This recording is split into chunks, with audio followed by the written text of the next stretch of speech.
Komite Stabilitas Sistem Keuangan memastikan stabilitas sistem keuangan nasional di kuartal 3 tahun 2025 tetap terjaga. KSSK pun memproyeksikan pertumbuhan ekonomi Indonesia di akhir tahun 2025 bisa menyentuh 5,2%. Stabilitas sistem keuangan triwulan 3 tahun 2025 tetap terjaga dan mendukung pencapaian pertumbuhan ekonomi dengan terus mewaspadai berbagai risiko global. Komite Stabilitas Sistem Keuangan yang terdiri dari Menteri Keuangan, Gubernur Bank Indonesia, Ketua Dewan Komisioner Otoritas Jasa Keuangan, dan Ketua Dewan Komisioner Lembaga Penjamin Simpanan menilai penguatan kewaspadaan terhadap berbagai risiko tetap akan terus dilakukan dan disertai respon kebijakan yang efektif.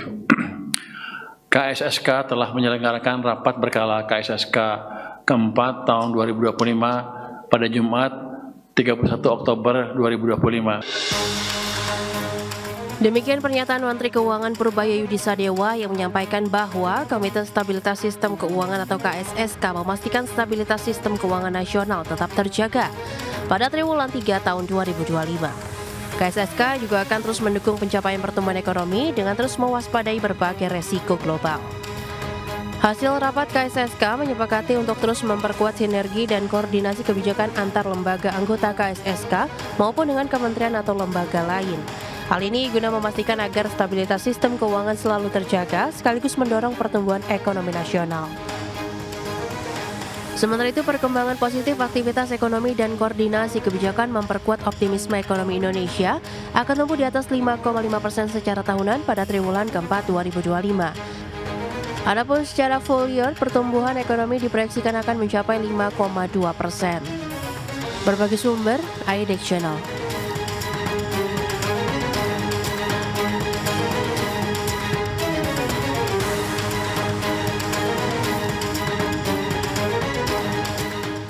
Ya, pemirsa, untuk membahas tema kita kali ini, resiliensi sistem keuangan di tengah tantangan ekonomi global, kita sudah tersambung melalui Zoom bersama dengan Bapak Danang Gerindra Wardana, Dewan Pakar Asosiasi Pengusaha Indonesia Apindo, kemudian juga ada Ibu Friska Savitri, ekonom FEB dari UPN Veteran Jakarta. Langsung saja kita sapa. Halo Pak Danang, apa kabar Pak?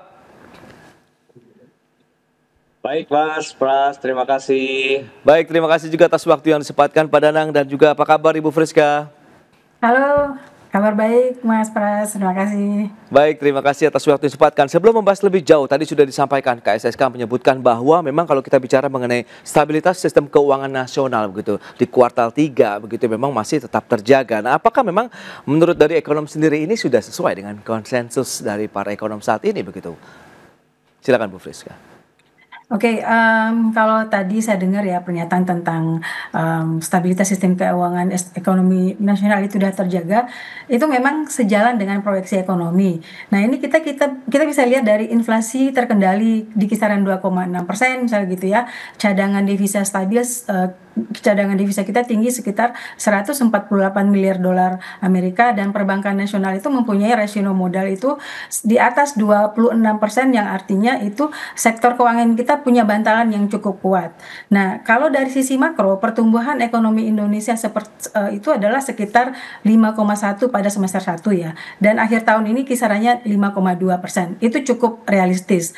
Namun, sebagian ekonom itu juga memperingatkan bahwa risiko eksternal seperti pelemahan ekonomi Tiongkok, ketegangan geopolitik, tingginya suku bunga global itu akan menahan laju investasi dan ekspor. Nah, tantangannya adalah bagaimana stabilitas ini benar-benar diterjemahkan menjadi pertumbuhan yang produktif. Jadi itu bisa lewat investasi, bisa lewat penyerapan tenaga kerja, dan daya beli masyarakat tentu harus dibikin semakin kuat. Nah, ini yang mungkin harus jadi PR kita semua, saya rasa ya. Mungkin itu dari siapa. Baik Bu Friska. Nah, dari Apindo sendiri, Pak Danang, Anda melihat apakah memang sesuai juga dengan proyeksi dari pelaku usaha begitu, atau bagaimana sih melihat kondisi ekonomi saat ini begitu? Apakah memang inilah kondisi yang diinginkan juga dari pelaku usaha ataupun dunia usaha secara umum begitu Pak Danang? Ya, kalau pertanyaan tentang proyeksi ya mungkin belum 100% sesuai dengan ekspektasi kita ya. Oke. Karena masih ada banyak perdebatan terkait dengan pertumbuhan ekonomi kita, benarkah sebesar 5,1% di pertengahan tahun ini. Tapi kemudian kita sebenarnya cukup optimis sih, dari pelaku usaha sih melihat bagaimana resiliensi ya. Resiliensi ini kan ketahanan gitu. Ya. Kalau kita lihat secara ketahanan ekonomi kita sih bagus gitu ya, tapi pertumbuhan ekonomi angka yang berbeda gitu. Nah, bagaimana sekarang kita bisa bilang bahwa kita cukup optimis, yaitu bahwa kalau kita lihat situasi keadaan perbankan kita ya sangat-sangat stabil.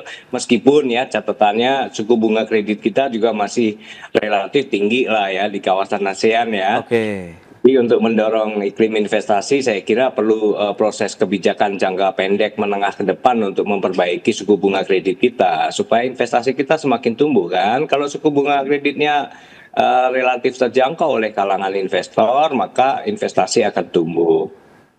Tapi ini sedikit mengorbankan teman-teman kita di perbankan. Tapi kita lihatlah secara makro bagaimana kita berkompetisi dengan negara-negara di kawasan ASEAN. Oke. Nah, kalau kita lihat yang tadi Bu Priska juga sampaikan bahwa tantangan global itu jauh lebih menakutkan sebenarnya ya. Sampai sekarang kan kita tidak punya kepastian terkait dengan tarif Trump war ini. Ini mempengaruhi keseluruhan sistem ketahanan ekonomi kita di sektor industri ya. Karena kalau dari produk-produk ekspor ke US pasti semuanya akan terpengaruh ya. Dan sisi lain dari adanya tarif Trump war ini atau apa yang disebut dengan reciprocal war ini juga mengakibatkan perubahan supply chain global. Jadi negara-negara pasti akan berbenah untuk melakukan satu perbaikan untuk bermitra dengan negara-negara mana. Ini juga menimbulkan multipolarisasi ya. Bahwa kawasan Asia, kawasan Eropa, kawasan Amerika, Eropa Timur, kemudian mereka akan berlomba-lomba untuk mencari mitra-mitra dagang mereka secara lebih agresif. Hanya gara-gara seorang Trump melakukan sebuah Trump war ini. Oke. Indonesia berada di kawasan yang cukup rentan untuk mendapatkan tarif yang relatif bisa kompetitif atau tidak.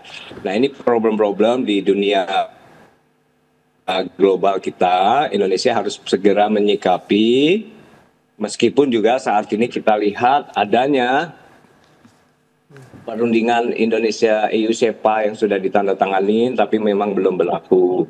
Jadi kalau kita bicara tentang resiliensi, ya saya kira optimisme tetap tumbuh karena kita mengacu pada satu target yang besar pada tahun 2026 nanti untuk kita coba kejar di 5,2% pertumbuhan ekonomi. Oke. Tetapi indikator-indikatornya harus benar-benar diperkuat, Mas. Tidak sekedar mencanangkan target dan mencanangkan atau mendeklarasikan kita sudah cukup memiliki resiliensi. Iya. Oke, sistem keuangan yang baik. Tapi indikatornya apa dari ketahanan itu? Nah, ini harus dikomunikasikan kepada publik supaya kita semua bisa mendukung. Oke, itu dia Pak Danang ya, analisis yang menarik dari sisi Apindo. Nah, Bu Friska tadi juga sudah disampaikan, KSK menyebutkan bahwa memang penguatan kewaspadaan terhadap risiko tetap akan terus dilakukan nih, dan dengan beragam respon-respon kebijakan yang memang diharapkan bisa efektif. Review Anda ini, dominasinya kalau kita bicara mengenai ketahanan ekonomi Indonesia, ini tantangannya lebih kepada global atau domestik saat ini ya Bu Friska? Kalau kita lihat sih sebenarnya ada 3 faktor yang buat keuangan Indonesia itu mungkin stabil. Itu pertama, fondasi makroekonomi kita itu cukup kuat. Kalau tadi yang saya bilang itu kita inflasi kita 2,6%, cadangan devisa kita cukup tinggi ya. Terus sama itu tadi ya, 26% dari rasio kecukupan modal. Tapi itu kan tidak cukup ya, karena Indonesia kita tuh tidak bisa berdiri sendiri. Nah, yang kedua itu saya ngelihat kebijakan moneter dan fiskal kita itu cukup bisa bersinergi. Kalau mungkin kita lihat dari sebelumnya itu sinergi antara fiskal dan moneter itu kan tidak seimbang gitu ya. Nah, kalau misalnya di sini BI sekarang berusaha menjaga stabilitas nilai tukar tanpa menekan likuiditas gitu ya. Dan sementara pemerintah menyalurkan stimulus fiskal itu harusnya lebih terukur dan ini untuk menjaga konsumsi dan investasi. Nah, yang terakhir itu lewat KSSK itu koordinasi antar lembaga. Ini harus direspon dengan baik karena ini membuat kombinasi 3 faktor itu intinya mampu menjaga kepercayaan investor dan fasilitas pasar keuangan. Kalau kita lihat kembali lagi ke kebijakan pemerintah, misalnya penempatan dana yang 200 triliun itu menunjukkan bahwa pemerintah itu secara nyata melakukan intervensi fiskal likuiditas untuk merespon potensi perlambatan dari dunia global. Karena ini akan mendukung intermediasi ke sektor real lah. Nah, ini yang dalam bentuk respon kebijakan yang dilakukan pemerintah untuk sebagai bumper terhadap impact dari gonjang-ganjing yang terjadi di dunia global ya. Ini yang menurut saya juga harus kita perhatikan. Baik, itu dia beberapa poin ya, kebijakan fiskal moneter yang semakin baik, kemudian ada stimulus ekonomi di sana dan juga koordinasi antar lembaga yang semakin solid begitu, diharapkan bisa menjaga ekonomi kita lebih resilience lagi nih ya terhadap perkembangan ekonomi global. Kita akan bahas lebih jauh lagi nanti bagaimana dengan daya beli masyarakat, kemudian konsumsi masyarakat sendiri di segmen berikutnya. Kita akan jeda sebentar Bu Friska dan Pak Danang, dan pemirsa kami akan segera kembali sesaat lagi. Ya, terima kasih Anda masih bergabung bersama kami dalam Market Review, pemirsa, dan berikut ini kami akan sampaikan sejumlah data untuk Anda. Kita akan cermati bersama seperti apa sih tren dari pertumbuhan ekonomi Indonesia. Data selengkapnya seperti yang bisa Anda saksikan di layar televisi Anda. Baik, ini kuartal kedua tahun 2024 sampai dengan kuartal kedua tahun 2025 secara tahunan kita akan cermati bagaimana pertumbuhan ekonomi Indonesia sambil kita masih menunggu ya pertumbuhan ekonomi Indonesia kuartal ketiga yang akan dirilis juga oleh pemerintah begitu. Di mana kita tahu bahwa kuartal kedua tahun 2025 kita sudah mencapai 5,12%. Kalau kita bandingkan dengan kuartal 1 sebelumnya 4,87%, dan ini kembali lagi ke dalam tren rata-rata 5%-an berarti ya untuk laju pertumbuhan ekonomi Indonesia secara tahunan begitu. Dan berikutnya kita akan cermati untuk tren inflasi tahunan juga seperti apa. Ya, Januari sampai dengan Oktober 2025 ini adalah laju inflasi tahunan kita. Data dari BPS yang menyebutkan sempat memang ya terjadi deflasi begitu di bulan Februari, tapi terus naik begitu. Inflasi sempat 2,65% di bulan September, kemudian Oktober ada kenaikan lagi menjadi 2,86% untuk tren inflasi tahunan kita di bulan Oktober. Dan berikutnya bagaimana dengan pergerakan BI rate ini yang tadi juga sempat disinggung oleh Pak Danang begitu, bahwa memang dari sisi kredit pembiayaan ataupun kredit perbankan kita masih cukup tinggi untuk suku bunganya ya. Dan ini pergerakan BI rate 5,75% dari Januari bertahan sampai dengan April, kemudian diturunkan oleh Bank Sentral di bulan Mei menjadi 5,5% sampai dengan Juni, kemudian turun lagi di bulan Juli 5,25%, kemudian Agustus turun lagi 5%, dan sampai dengan September 4,75%, kemudian ditahan 4,75% pada bulan Oktober dalam rapat Dewan Gubernur Bank Indonesia. Berikutnya kita akan lihat bagaimana dengan PMI manufaktur kita. Nah, ini dia. Kita akan lihat seperti apa trennya. Apakah memang masih ekspansif atau memang cukup menarik dan moderat begitu ya. Ya, sempat memang kita kontraksi dalam 4 bulan terakhir di April, Mei, Juni, Juli. Kemudian Agustus naik lagi 51,5 poin. Tapi kita lihat September sedikit ada pelemahan menjadi 50,4 poin begitu ya untuk PMI manufaktur Indonesia di tahun 2025. Ini dia beberapa data yang sudah kita sampaikan. Kita lanjutkan kembali perbincangan tentunya bersama dengan Bapak Danang Girinda Wardana, kemudian juga Ibu Friska Savitri. Ya, dengan beberapa data tadi yang sudah disampaikan begitu, Pak Danang, lantas bagaimana Anda melihat dengan beberapa data tadi, yang sejauh mana dan seefektif apa sih kalau kita bicara mengenai pembiayaan ini bagi dunia usaha? Mengingatkan kita tahu pemerintah sudah menggelontorkan dana cukup besar begitu 200 triliun ke perbankan untuk kemudian disalurkan ke sektor real. Nah, bagaimana kalau dunia usaha melihatnya?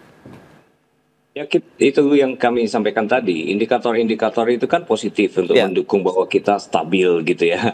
Meskipun ada satu indikator yang mungkin belum dicantumkan di sana, yaitu terkait NPL ya, non-performing loan. Itu angka kita publikasi dari BI di angka 2,4%. Oke. Tapi apakah 2,4% itu bagus atau tidak? Nah, masyarakat umum perlu tahu bahwa ya ini cukup bagus 2,4%, tapi kecenderungannya bisa menaik loh, karena hati-hati kita beberapa potensi gugurnya grup-grup perusahaan raksasa di Indonesia ya, kayak kasus Ritex, kemudian yang terakhir kita lihat ada ban Michelin di Indonesia yang kemudian akan menghentikan sekian ratus karyawannya dan perusahaan-perusahaan besar elektronik yang kemarin barusan runtuh, itu bisa mengakibatkan efek domino, potensi efek domino yang cukup harus diantisipasi lah. Tidak terlalu besar tapi harus diantisipasi karena NPL-nya pasti akan menaik gitu.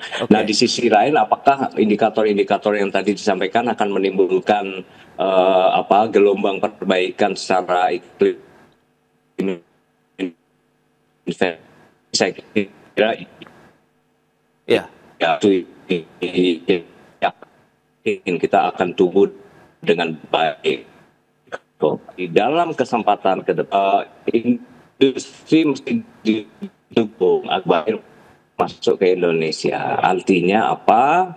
Ada kesempatan kita untuk memperbaiki iklim investasi dan baik Pak Danang. Ya, Pak Danang, kita langsung ke Ibu Friska terlebih dahulu nih. Kalau ya, baik, Bu Friska, lantas bagaimana kalau memang berdasarkan informasi yang tadi sudah disampaikan, seperti apa lantas ketahanan sektoral kita, kemudian konsumsi publik Indonesia begitu dengan beberapa data yang tadi sudah disampaikan, BI rate yang sudah diturunkan 4,75%, sementara dunia usaha masih berharap dari suku pinjaman bank ini harus lebih rendah lagi begitu. Nah, Anda melihat seperti apa sih korelasinya begitu dengan geliat ataupun aktivitas ekonomi di tanah air?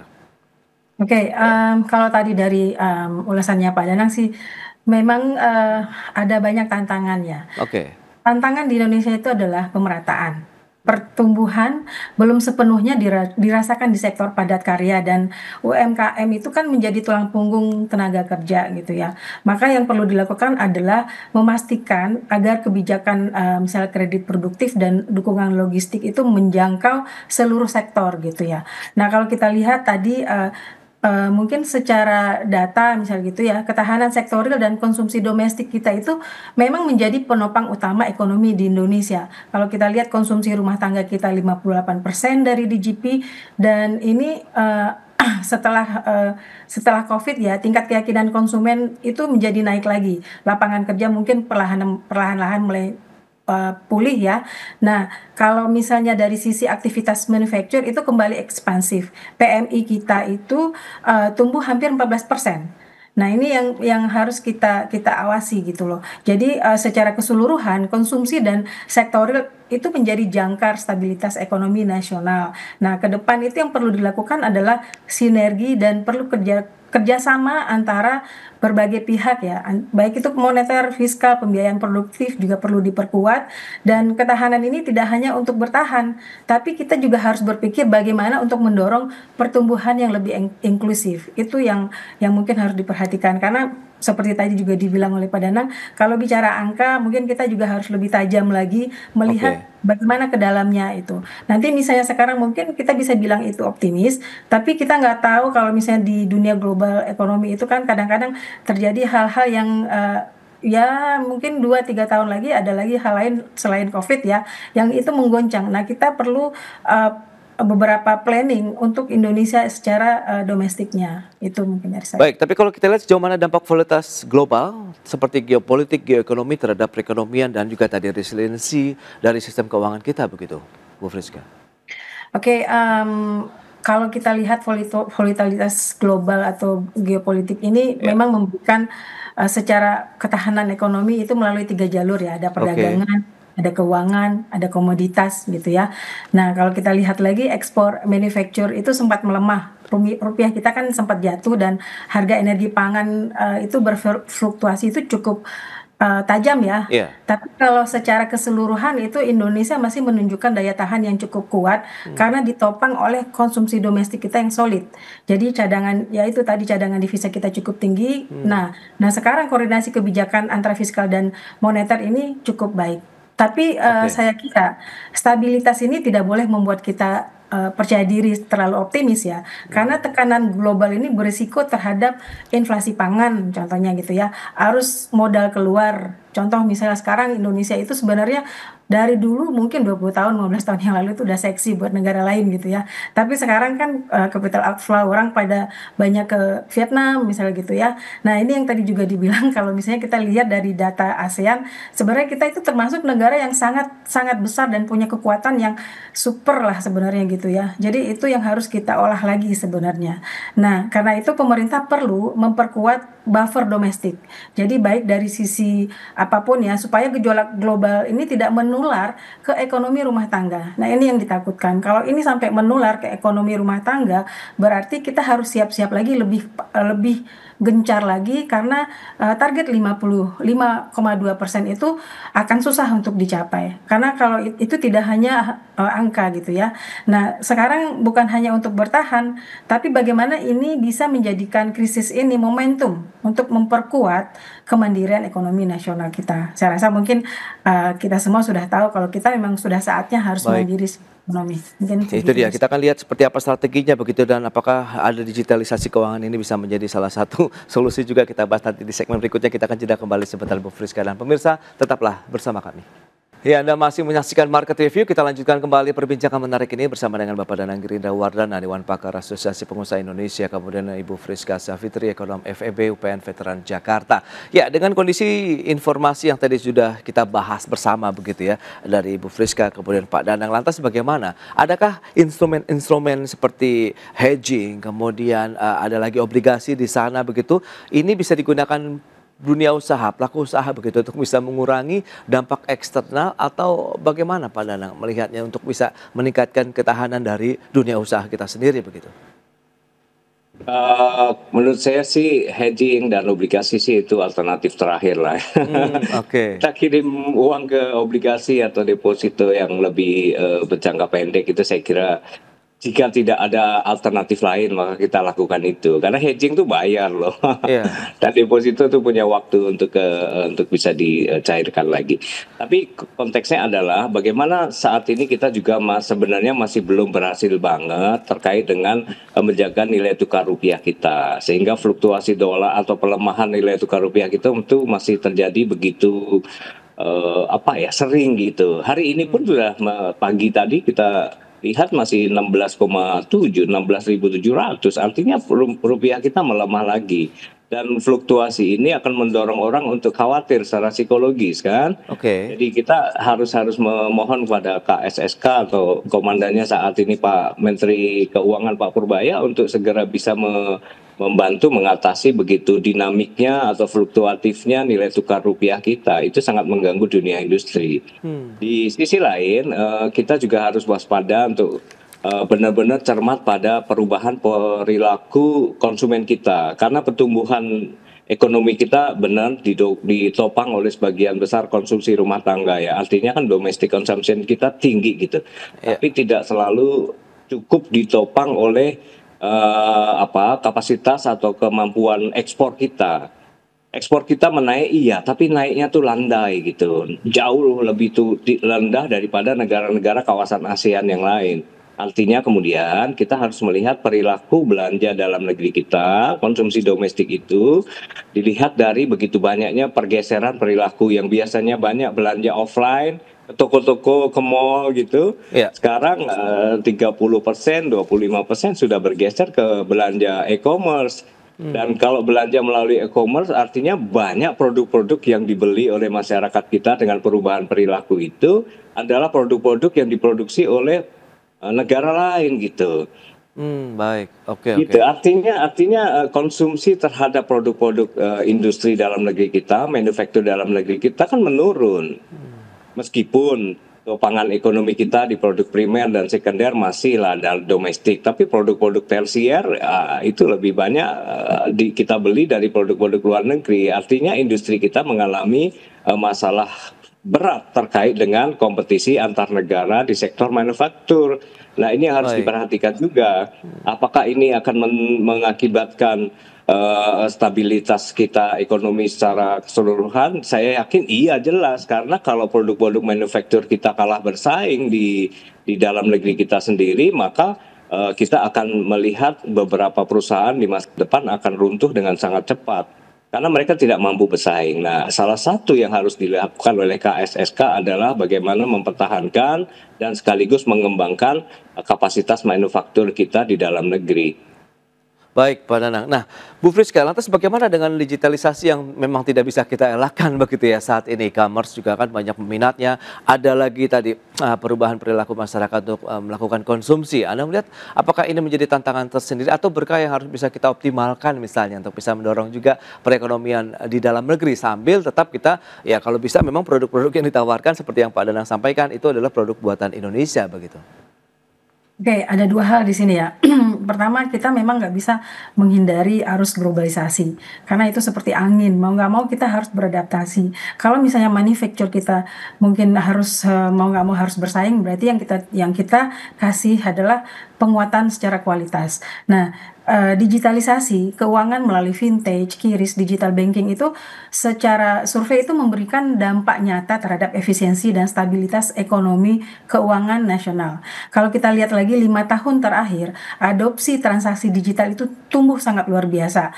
Jadi hingga hari ini 2025 hari ini nilai transaksi digital banking itu sudah sampai melampaui sekitar 72 triliun rupiah. Nah, pengguna QRIS itu lebih dari 50 juta. Ini menunjukkan percepatan digital yang sangat signifikan di masyarakat. Dampaknya pasti sudah terlihat dengan jelas ya. Sistem pembayaran menjadi lebih cepat, transparan, dan efisiensi. Nah, biasanya UMKM yang sebelumnya sulit mengakses perbankan, kini bisa bertransaksi digital, menerima pembayaran non-tunai, atau bahkan mengakses pembiayaan lewat platform vintage. Nah, di satu sisi ini juga masyarakat mau nggak mau harus bergerak untuk mengikuti perkembangan yang ada. Yang dulu mungkin pada zaman COVID mereka keteteran karena ternyata sejak COVID itu kan dunia digitalisasi menjadi semakin bergerak. Contoh misalnya yang punya mungkin yang konvensional, yang punya pasar atau yang punya toko di Tanah Abang, mereka mau nggak mau harus punya digitalisasi seperti itu.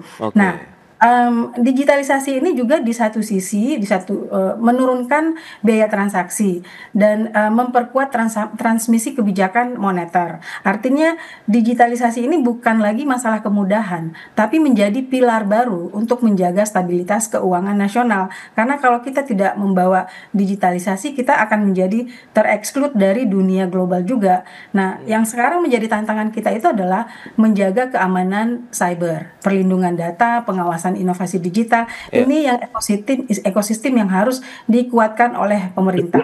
Nah, ini akan menjadi motor pertumbuhan baru yang nantinya tidak hanya untuk efisiensi tapi juga lebih inklusif dan berdaya tahan terhadap gejolak global. Nah, ini yang mungkin saya rasa sekarang terkait perlindungan data dan pengawasan inovasi digital ini yang harus difokuskan seperti itu. Baik, Bu Friska. Lantas seberapa penting? Bisa tambahkan sedikit, Mas. Monggo, Pak, silakan. Jadi sistem pembayaran digital itu sudah tidak terhindarkan dunia, dan kita udah pasti akan cenderung mengarah ke sana gitu. Pembayaran melalui digital dan penggunaan uang cash itu akan pelan-pelan akan berkurang pada sektor-sektor informal. Tapi bukan itu masalahnya. Kalau itu udah jelas pasti jalan baik, positif gitu. Tapi bukan hanya itu masalahnya. Masalahnya adalah produk-produk apa yang dijual di sistem transaksi digital itu, bukan transaksinya tapi produknya. Artinya produk-produk yang dijual melalui e-commerce itu harus kita benar-benar cermat ke sana. Produk-produk itu made in Indonesia atau made in luar negeri yang dikasih label Indonesia gitu. Nah, kalau itu masih terlalu banyak produk-produk luar negeri yang dijual melalui sistem e-commerce, maka dunia industri kita, dunia manufacture kita akan berkurang kapasitasnya karena kita lebih banyak jualan di e-commerce produk-produk made in luar negeri, made in lain gitu. Nah problemnya ada di sana. Karena untuk mendukung pertumbuhan ekonomi, jelas skala industri itu akan menjadi satu strategi yang paling penting saat ini. Karena tidak ada negara yang bisa maju tanpa industri yang kuat atau tanpa sistem trade yang kuat. Nah, karena itulah kita mesti mendorong di dalam rangka pertumbuhan ekonomi kita yang lebih baik dan menstabilkan kondisi keuangan kita adalah memacu dunia industri kita, memproduksi manufacture kita untuk mampu bersaing dengan negara-negara lain yang memasarkan produk-produk mereka ke dalam negeri, ke Indonesia. Ini di sisi lain. Di sisi yang kedua adalah bagaimana meningkatkan kapasitas ekspor mereka sehingga pertumbuhan ekonomi kita lagi-lagi ke masa depan tidak boleh hanya ditopang oleh konsumsi domestik atau konsumsi rumah tangga. Harus konsumsi atau sektor ekspor itu menjadi salah satu pertumbuhan yang harus dominan di masa depan. Baik, itu dia beberapa poin yang disampaikan, begitu digitalisasi tapi tetap tidak meninggalkan produk-produk Indonesia begitu yang dipaskan. Sementara kita tahu dengan sistem keuangan saat ini yang memang masih tetap terjaga, resiliensinya juga sampai saat ini sudah terbukti, tapi tinggal bagaimana kita maintain lebih jauh lagi sambil kita tetap menumbuhkan industri di dalam negeri, kemudian penciptaan lapangan pekerjaan di sana dan daya beli masyarakat tentunya. Baik, Ibu Friska, Pak Danang, saya sekali waktu terbatas, terima kasih banyak atas informasi, update dan juga insight yang sudah diberikan kepada pemirsa pada hari ini. Selamat melanjutkan aktivitas Anda kembali. Salam sehat, sampai berjumpa kembali Pak Danang dan Ibu Friska. Terima kasih. Salam sehat, terima kasih. Mas Pras, Bu Friska. Ya, pemerintah akan melanjutkan perundingan tarif resiprokal dengan Amerika Serikat pekan depan, dan dalam perundingan tersebut Indonesia menargetkan pengenaan tarif masuk hingga 0% terhadap sejumlah komoditas ekspor. Menteri Perdagangan Budi Santoso menargetkan negosiasi lanjutan mengenai tarif resiprokal antara Indonesia dan Amerika Serikat dapat diselesaikan pada akhir November ini. Dalam negosiasi tersebut, pemerintah menargetkan ekspor sejumlah produk Indonesia yang tidak diproduksi di Amerika bisa memperoleh tarif hingga 0%. Budi mengatakan proses negosiasi tarif impor dengan Amerika Serikat masih berlangsung dan dilakukan secara hati-hati. Salah satu pertimbangan dalam negosiasi lanjutan ini yakni posisi tawar Indonesia di mata Amerika Serikat. Budi melanjutkan perundingan lanjutan dengan Amerika Serikat dijadwalkan kembali berlangsung pada pekan depan. Perundingan akan dilakukan oleh tim delegasi dari Kementerian Koordinator Bidang Perekonomian untuk mencari keuntungan bagi kedua negara, seraya memperkuat posisi tawar Indonesia dalam perundingan tersebut. Menteri Koordinator Bidang Perekonomian Erlangga Hartarto menjelaskan tarif 19% yang telah dikenakan kepada Indonesia termasuk salah satu yang terendah di Asia Tenggara. Erlangga menambahkan Indonesia masih memiliki peluang besar untuk bersaing di pasar ekspor Amerika Serikat, terutama terhadap India yang menjadi pesaing utama, khususnya di sektor tekstil dan produk tekstil. Erlangga menambahkan saat ini beberapa komoditas Indonesia yang dikenakan tarif 0%. Antara lain konsentrat tembaga dan katoda tembaga, sejalan dengan pembahasan strategis kedua negara mengenai perdagangan mineral. Berbagi sumber, IDEX Channel. Ya, pemirsa, untuk membahas tema kita kali ini, negosiasi berlanjut, Indonesia targetkan tarif masuk rendah ke Amerika Serikat. Kita sudah tersambung melalui Zoom bersama dengan Mas Nailul Huda, Direktur Ekonomi Digital Selios. Langsung saja kita sapa ini. Halo, Mas Nailul, apa kabar? Halo Mas Frans, alhamdulillah kabar saya baik. Baik, alhamdulillah juga, terima kasih atas waktu yang disempatkan. Tadi sudah disampaikan begitu proses negosiasi masih terus dilakukan oleh pemerintah nih. Bagaimana produk-produk ekspor Indonesia bisa masuk dan melenggang dengan baik begitu ke Amerika Serikat. Nah, review dari Anda begitu melihat dengan dinamika proses negosiasi tarif resiprokal Indonesia, kita sempat 32%, kemudian turun menjadi 19%. Bagaimana sih menurut Anda perjalanannya hingga saat ini, Mas Nailul? Iya. Mas Pras, tentu kita melihat upaya negosiasi ini masih cukup alot gitu kan, bahwa kalau kita lihat sebenarnya Indonesia sudah turun dari 32 ke 19%, tapi dengan berbagai persyaratan yang memang cukup heavy di Amerika gitu kan ya, bahwa Amerika bisa, kalau kemarin si Trump kalau kita ingat itu menyampaikan Indonesia give everything to us gitu kan. Artinya memang Amerika ini bisa mendapatkan semuanya melalui negosiasi tarif ini gitu kan.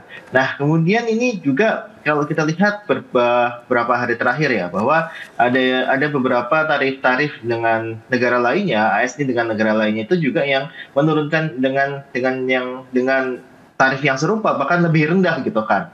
Nah tentu ini jadi kesempatan bagi Indonesia juga untuk apa? Untuk bisa menurunkan tarifnya lebih rendah lagi. Bahkan kalau kita lihat 0% dan sebagainya itu sangat-sangat bisa dilakukan ketika memang di suatu situasi seperti ini nampaknya Amerika juga akan berpikir ulang bahwa ketika memang menerapkan tarif 15% ke negara lain, masa Indonesia dikasih 19% gitu kan. Nah, inilah yang sebenarnya jadi catatan bagi kita ya, bahwa seharusnya ini bisa lebih turun lagi, lebih bisa dinegosiasikan lagi, sehingga ya AS tenang, kita juga harusnya juga bisa senang gitu. Tapi kansnya sendiri bagaimana Mas Nailul dengan beberapa negara-negara lain berhasil menurunkan tarif resiprokal jika Amerika Serikat. Untuk Indonesia sendiri bagaimana? Kita tahu beberapa kali kita melakukan negosiasi kemudian menjadi 19%. Potensinya untuk turun di bawah 19% seberapa besar?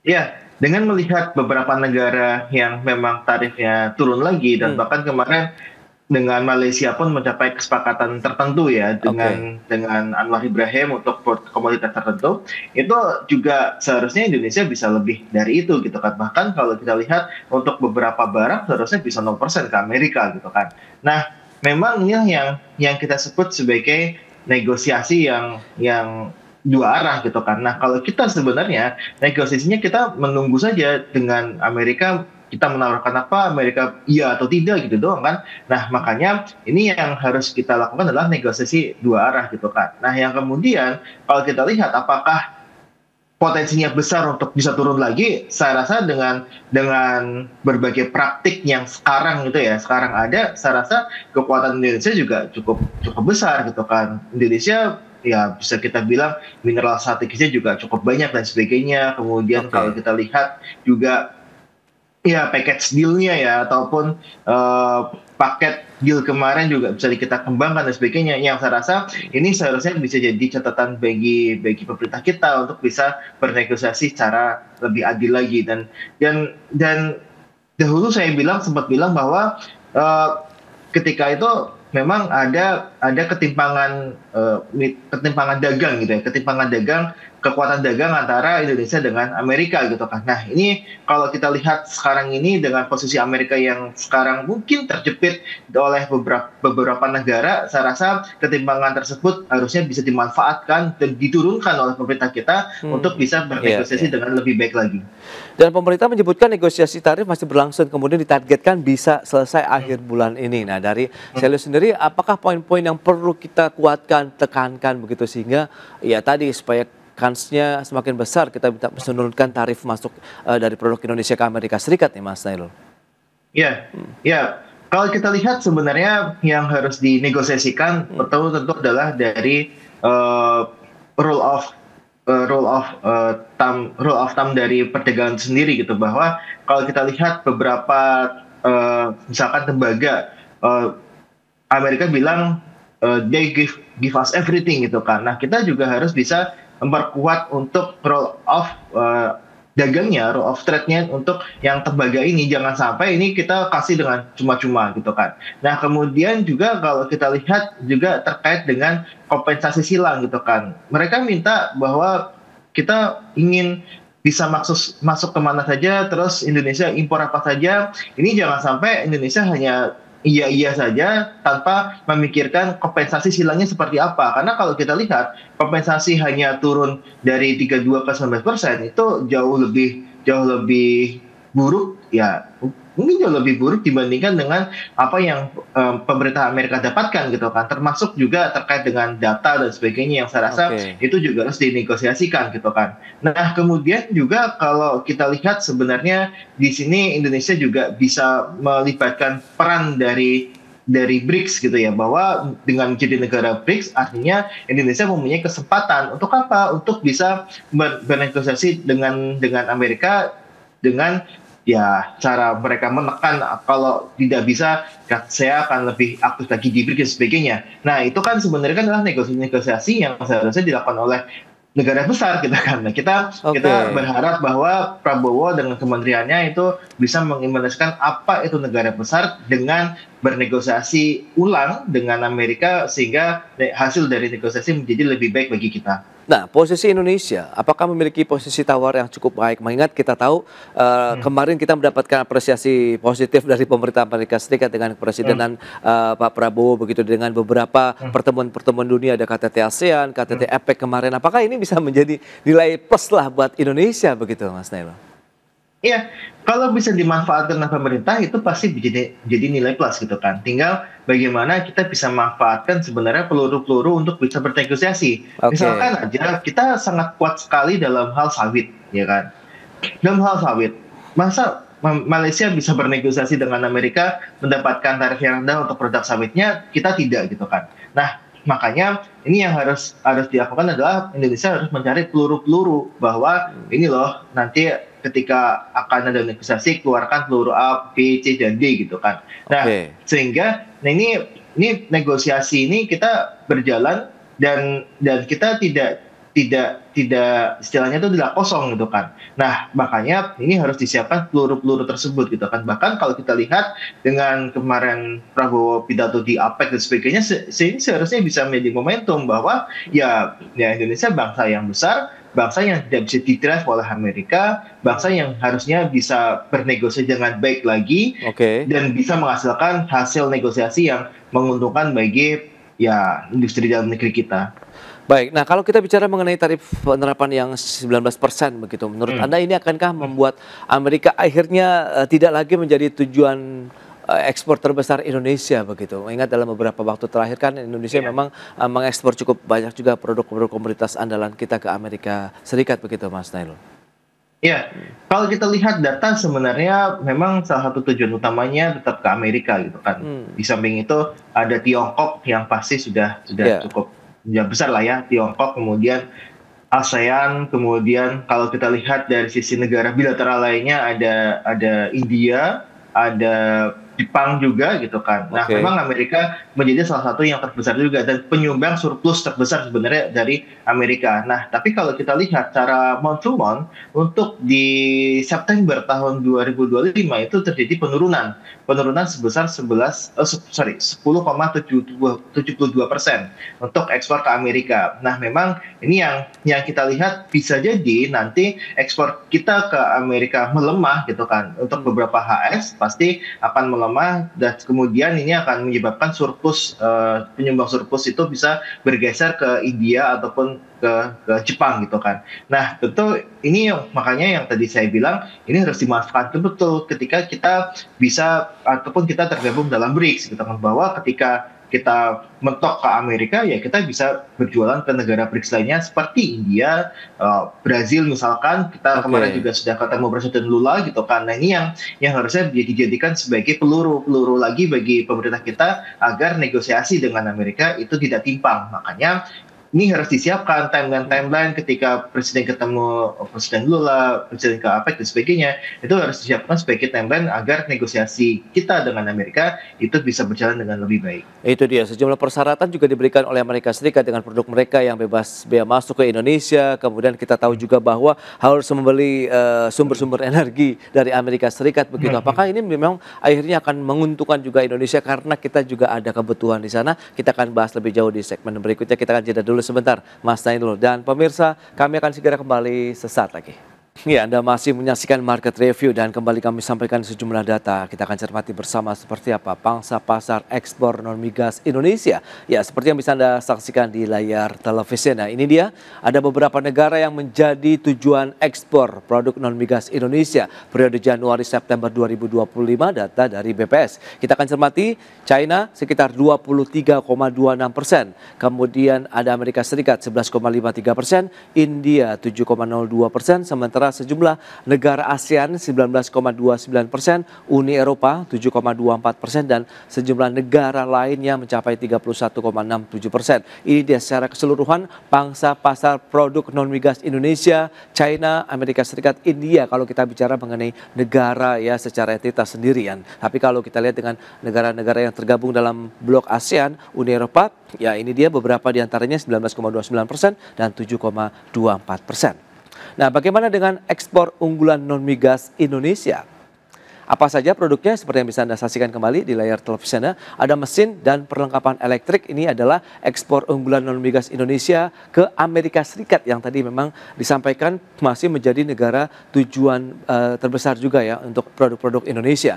Ini sekitar 4,25 miliar dolar Amerika Serikat untuk mesin dan perlengkapan elektrik. Kemudian ada pakaian dan aksesorisnya mencapai 2,09 miliar dolar Amerika Serikat, alas kaki 2,06 miliar dolar Amerika Serikat.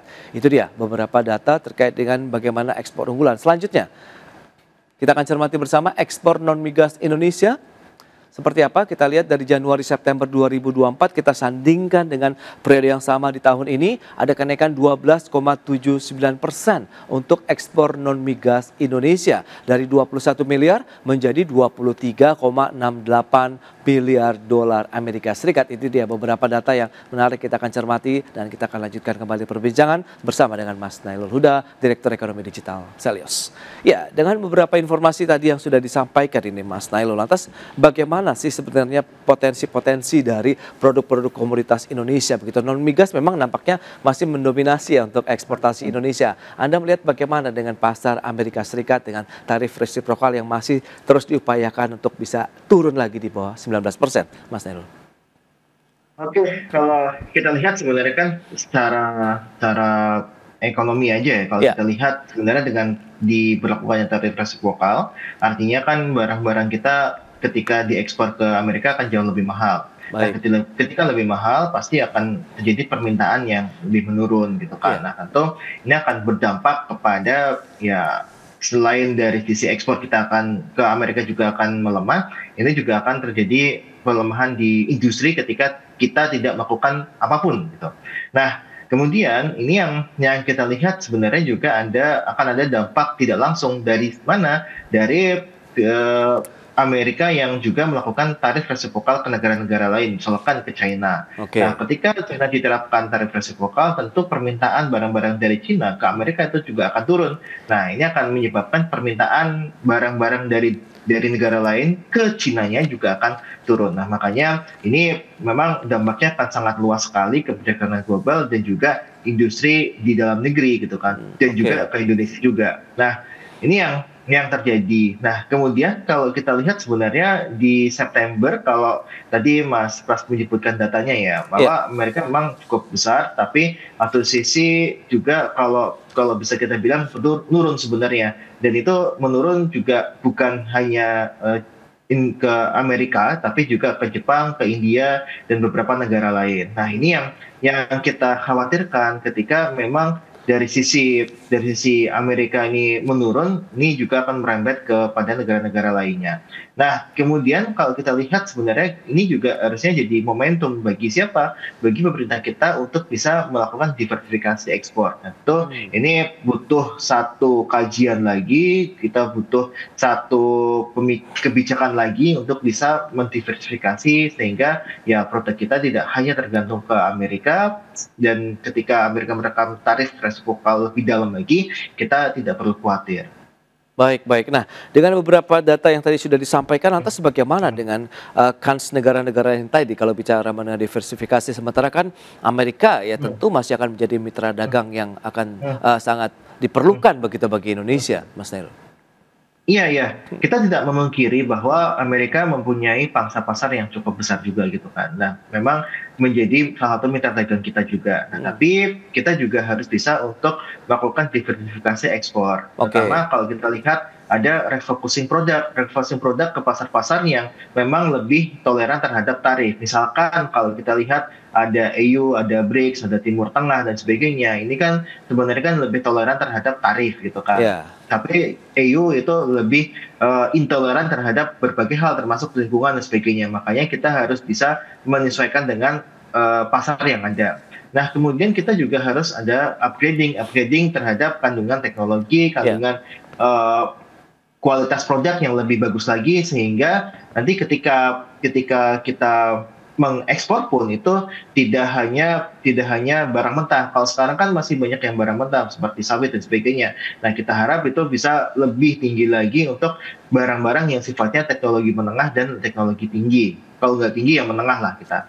Nah, kemudian juga kita perlu juga untuk melakukan perluasan logistik dan juga pembiayaan ekspor gitu kan. Nah, kita pembiayaan ekspor melalui LPI ya, itu juga harus diperluas lagi. Kemudian logistik kita juga harus diperkuat lagi dengan apa? Dengan cara-cara ya tadi misalkan penurunan harga vessel dan sebagainya yang itu bisa dilakukan untuk memperkuat logistik kita. Oke, optimisme Anda bagaimana melihat dengan proses negosiasi yang masih akan terus dilanjutkan oleh pemerintah, targetnya ya akhir bulan ini bisa selesai begitu? Ya, sebenarnya catatan kunci kalau saya pribadi sebenarnya adalah ada di kejadian beberapa hari terakhir ya, bahwa di situ ada APEC, kemudian ada juga Malaysia yang bernegosiasi ulang dengan Amerika. Oke. Kita harus bisa manfaatkan timeline tersebut untuk bernegosiasi dan menjadikan sebagai peluru bagi pemerintah kita untuk bernegosiasi dengan AS. Nah, makanya ini harus disiapkan peluru-peluru yang tepat gitu kan, peluru yang tepat untuk bisa ya menurunkan tarif dari 19 misalkan ke 0% dan sebagainya. Ini masih sangat terbuka sekali, dan saya rasa dengan komposisinya ini ya, kita kemarin minta pertanggungjawaban juga dari Pak Erlangga. Harusnya kita juga bisa melibatkan misalkan Pak Purbaya dan sebagainya untuk bisa bernegosiasi ke pihak Amerika, yang mana ini akan membuat satu pemikiran baru lah, tidak seperti yang kemarin hanya menunggu saja, tapi kita juga harus bisa istilahnya lebih menyerang ke Amerika, lebih bisa proaktif lah ya kita.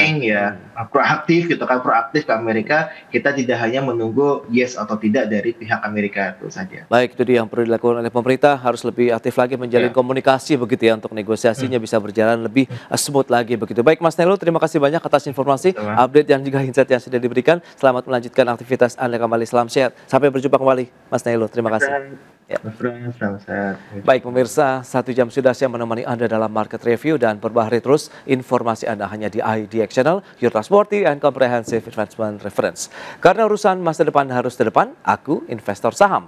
Ya, saya Prasetyo Wibowo beserta seluruh kerabat kerja yang bertugas pamit undur diri. Terima kasih dan sampai jumpa.